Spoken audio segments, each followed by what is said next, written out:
Hello, it's Thursday. I'm back again, like I said I would be. Today, I want to talk about a topic, a question I get asked kind of a lot. It's a question that even my friend, I went to dinner with a college friend last night who we were updating on each other's lives. I hadn't seen her since like 2015. And her question was the question I get a lot. How do you know what you're tuning into? How do you know if you're tuning into the good stuff or the bad stuff, basically, is the question I get asked. I will start by saying I didn't believe in any of the stuff that I do now. I try to reiterate that. I wasn't raised to believe in evil or demons. I was going to temple and I did believe in God in a way, but I didn't have that kind of world that like if you go to connect to the other side, it's bad. It just isn't real. You're just nuts if that's happening. But I had actually experienced like actual evil. I don't love to talk about this, but I get this question kind of a lot, especially from, I think, Christian people online or people that are just curious. So, the number one way I know is because of my STE, my spiritually transformative experience that where I devoted my life to God in my journal. And whatever religion you are, at that time I'd been bat mitzvahed at 13 and I'd been baptized at 25 because I found out about my Christian family, and I basically do both now. And my experience started at 26. I don't know if that's important for people, but I don't know. I was writing in my journal and I devoted my life to God by accident when I was 26. I say by accident. I think my soul wanted me to, but my personality was like, what? That's not happening. That's not real. But anyway, that act, when it started my spiritually transformative experience, I got acquainted with angels and God and light in a way that was really present in my life and really visceral and really felt. It was really experiential. When I do readings, I know what that feels like. I know what those angels felt like. I know what the light felt like, feels like. And I'm just going back into that space of that familiarity from my STE. That's one way. That's like the biggest way that I know what I'm tuning into. Also, when I start a reading, we start with the love and the light and open up to light and love. And because of that sincerity of faith that I have from my experience, that's what I open up to. The other way I know is that I did have a lot of nightmares of things I didn't believe in called demons. I don't like to talk about them, but were they real or not? I have so many people that believe so many different things. I respect and love everyone's opinion, but like, I heard recently a quote that was like, whether or not it was real, it happened. So I don't know if those demons were real demons. I don't know if they were my fear, if they were a dissociated part of me that I was like pushing away, like my traumatized part, or like memories of my trauma. But they were very real to me every time I was woken up. So it was like and they would circle me, they would taunt me. I would hear these like screeching noises. And they stopped when I told them that God was with me and they couldn't hurt me. And that's when they went away. So like, I don't tune into that side because I think I chose the light so fully. It's almost like I don't even see that side anymore, or I don't even go near it.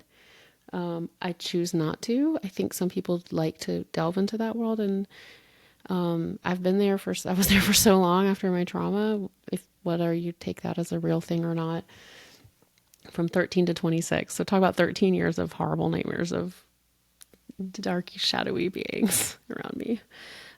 Anyway, I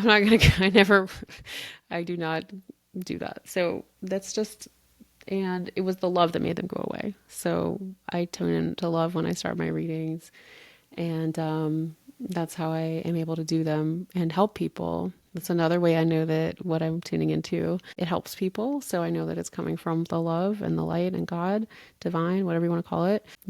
My teacher has a saying, do no harm. And that's really it for me too. I'm helping people in my readings, and that to me is a divine thing. It helps people heal. It helps people feel better. It helps them find a place of peace and hope.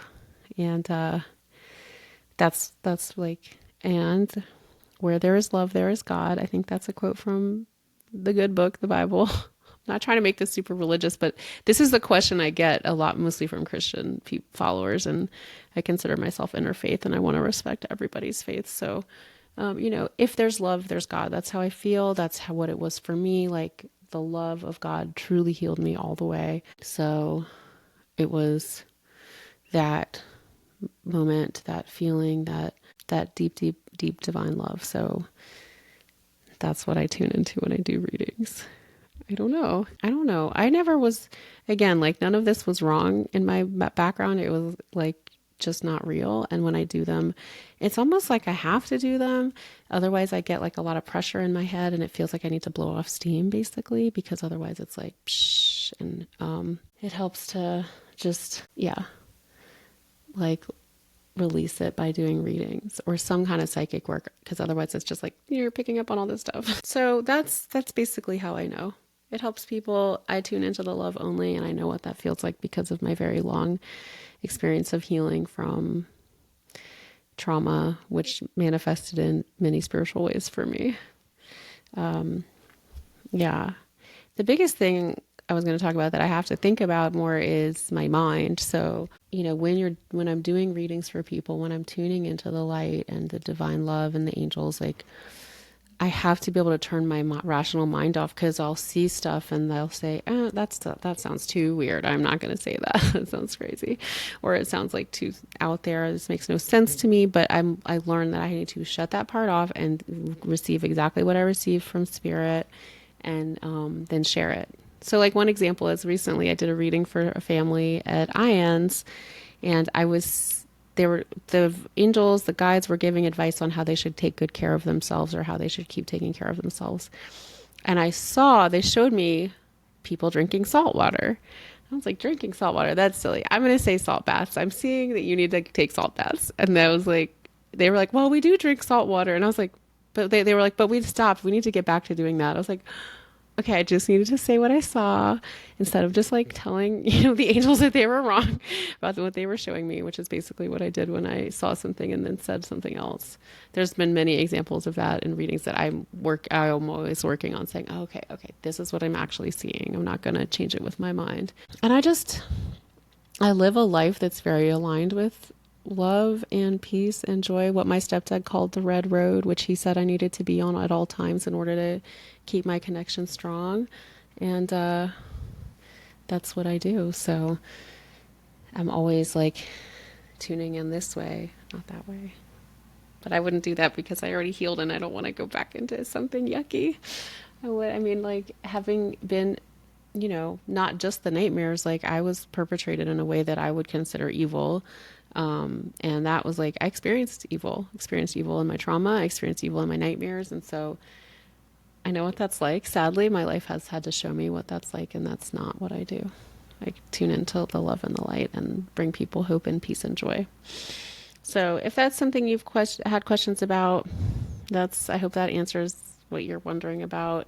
Please ask any more questions in the comments. I take this stuff really seriously, and I do a lot of work to stay tuned in. Not because I'm like dying. Like, it's not like I just want to feel happy. That's why I started healing. I wanted to feel my heart. And I got that beautiful, big, spiritually transformative experience that lasted 2 years. And it was so beautiful. I'm just like always wanting to get as much into that light feeling as possible, because it's such a beautiful, beautiful space to be. Because it's really such a lovely way to live. So if you know what I'm talking about, yay. If you don't, just like get to know your heart and get to know how you feel, and get to know the light and the love, God, divine source, whatever you want to call it. It's really so beautiful. I guess another thing to work on is forgiveness. Oh, this video is getting kind of long. I guess I blabbed more than I thought. I just saw it's almost 10 minutes. Forgiveness really helps. It lets you let go of stuff you might be holding on to. So that's something I'm working on today. I'm reading this book with my friend. We're doing May Cause Miracles. Today's the day thinking about forgiveness. So I'm thinking about, all the times all the people, the different things I need to forgive, right? Starting with myself. That's helping a lot. Keep that light feeling flowing. So anyway, does that answer your question? How do I know what I'm tuning into? I'll recap. I had this beautiful experience that showed me what angels and God felt like. So amazing. I knew actual evil from my trauma and from my nightmares. So I know what that feels like. And where there is love, there is God. So my readings, I feel the love and I bring the love to others. Those are the main reasons or ways that I know that what I'm tuning into. I mean, honestly, it's just because I know what the angels feel like. I wish I could like live, in heaven all the time. Like I thought I was going to after my experience, but Earth is pretty good too, right? I don't know. Well, sometimes I shouldn't say that. It's pretty rough. Okay. I love y'all. I'll see you next Thursday. I hope that was interesting.